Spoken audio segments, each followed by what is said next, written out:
Salut! Vous voulez savoir comment démolir un mur de placo pour les Français? Ben, restez jusqu'à la fin de la vidéo. On va apprendre des bonnes façons. Mais en attendant, on fait un paquet de conneries. Hey, salut! Je suis votre gentleman bricoleur.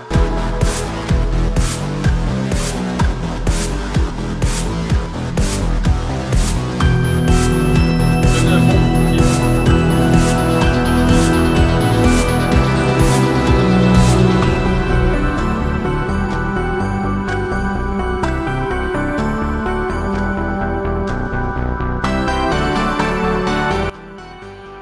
À votre avis, comment est-ce qu'on enlève une feuille de gyps du placo pour les Français?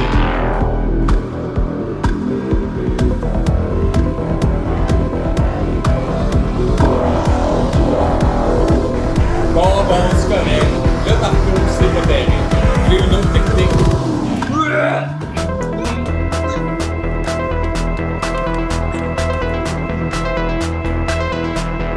Ça, c'est un mur qui se défonce.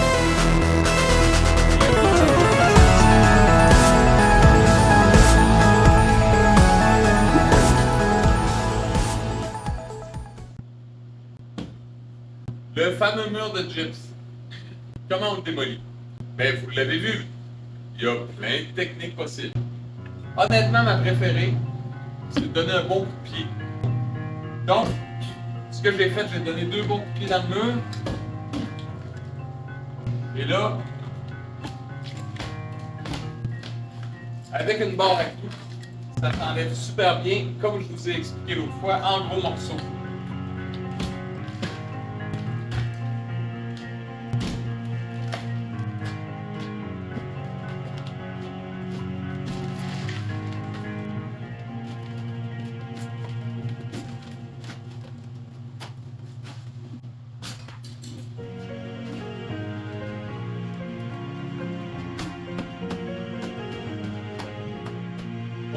Parfois, à grands coups de pied, c'est mieux. Ça dépend. Adaptez-vous. L'idée, c'est de savoir s'adapter. Voilà. Puis là, je m'arrête tout simplement parce que je n'ai pas mon masque. Je voulais pouvoir vous parler. Je vous montre quand même que j'ai fait un pointillé autour de ma feuille de gyps que je veux démolir. J'ai fait un pointillé au marteau. Bon, autour ici, c'était mou derrière, ça paraît bien. Mais vous voyez, avec un marteau comme ça fragilise la feuille de gyps qui tient en fait sa solidité du fait qu'il y a de chaque côté d'une couche de plâtre friable une feuille de carton. Fait que, en le brisant comme ça, ben, ça fragilise le carton, ça fragilise donc complètement la feuille de gyps.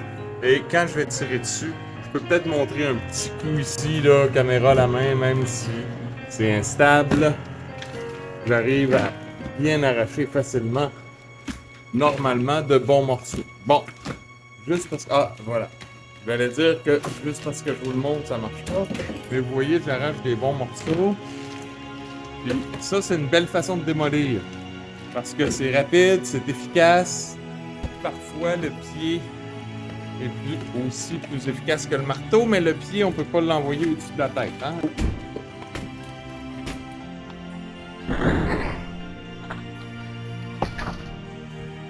Voilà. Bon, des fois, c'est pas suffisamment fragilisé. Mais vous voyez ici, ça a facilement plié dans le coin. Alors que si j'avais pas donné de coup de marteau, ça aurait probablement cassé quelque part ici.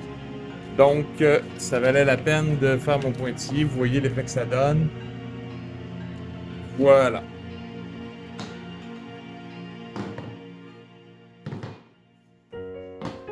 Bonjour. Alors, ce matin, on enlève les moulures parce que quelqu'un vient chercher le plancher. Zone de démolition.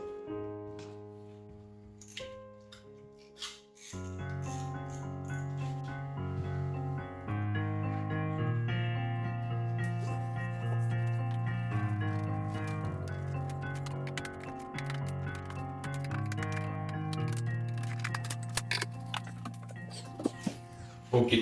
Ici, on voit que le plancher a été posé par-dessus un autre vieux plancher.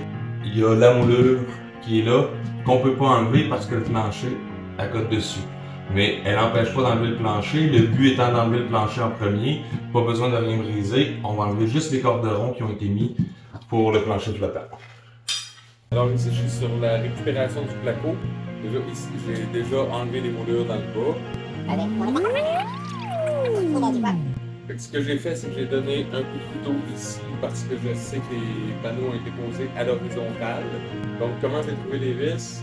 Avec un aimant puissant pendu sur un trombone, un ça peut sur n'importe quoi, ou d'un fil, mais un bon aimant puissant. Et quand je passe devant la vis, l'élément colle sur la vis, puis je la trouve.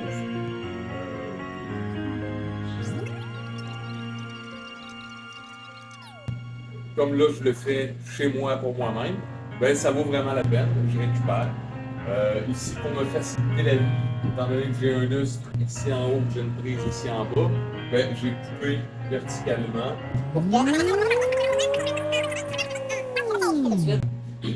Je coupe à côté de la prise et je suis en mesure de retirer mon morceau de clips.